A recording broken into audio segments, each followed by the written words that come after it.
So you got access to the end, but these pesky Endermen just keep killing you. Well, my name is Exap, and I recently also had this issue on my new solo Skyblock profile. However, I'm going to be showing you guys today how I got past it and how you too can conquer the end. Let's go. So before you even consider going to the end, you need to come talk to Rosetta. If we talk to her, she sells Mercenary armor. Now this is a hidden gem of Skyblock's early game. I've never seen anyone talk about this armor set, but it's really, really good. It does cost about 150,000 coins, but I'm going to show you how you can get those coins very easily. Its full set bonus is called Death Tax, and it gives you 5 coins and 20 health on each kill. This is really good, and for now, it'll give you enough survivability in the end. So I'm in the end here, and I want to show you guys that I can indeed one-shot zealots, as you can see. And how I got so much stronger in such a short amount of time is actually going to be the topic of my next video. But for now, let's go ahead and show you guys how you can survive here in the end. So I'm going to go ahead and put on my own mercenary set here I had from earlier in the game. Obviously, I've moved past it now, but I do still have my set. So if we put this on, as you can see, I have about 400 defense, almost 1,000 health. Your stats may be a bit lower since you were probably earlier in the game than me. I have progressed a bit since I've been using this set. But if I come pick a fight with one of these Endermen here, you can see that I'm able to tank quite a few hits from him.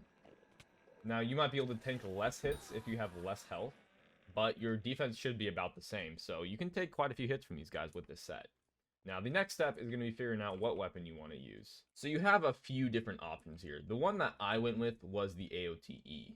Additionally, you have the option of the Raider's Axe, which comes in at around the same price point. And your third option here is actually going to be the Void Sword, which normally you buy from the Lost Adventurer for 200,000 coins. If you want this sword, you can just talk to him, and after some quests, you can buy this. This is definitely a really solid option, especially because it will get stronger after you do the thing that I'm going to show you next. And really quickly here about getting the money to afford these weapons and armor, what you can do is if we come here and look at the calendar, there are events, the Spooky and the Season of the Jerry. So both of these are very, very good for money early game. To do the Spooky Festival, you're going to want to come to the hub and come over here to the graveyard, and there will be special mobs that spawn that gives you additional drops during certain hours of the night. Then during the hours where these mobs in here don't spawn, what you can do is just go kill whatever mobs you're able to handle basically for extra candy. As far as the Season of the Jerry, it's pretty simple. It's been a while since I've done one of these, but you just attack the slimes and collect presents and sell those presents basically. Additionally, you sell the candy from the Spooky Festival and whatever else you get too.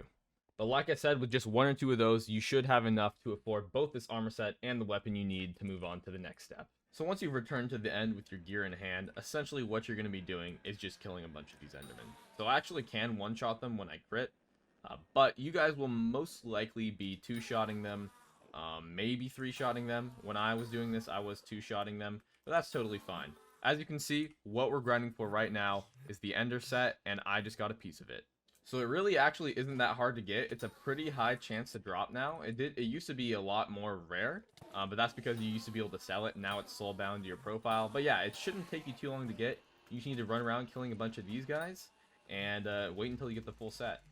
And so right here is my own set of it that I grinded myself. So let's take a look at my stats here.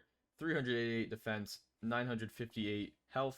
With the Ender armor, we go up to 600 defense and 1200 health. If we pick a fight with an Enderman now, he does even less damage to us. We can easily survive this. Even going ahead and coming all the way down to the Dragon's Nest, picking a fight with a Zealot. Yes, they do more damage, obviously, but this is still quite survivable for me. So now you guys should be able to freely roam the end. Check out this video to see how you can use it to skyrocket your progression.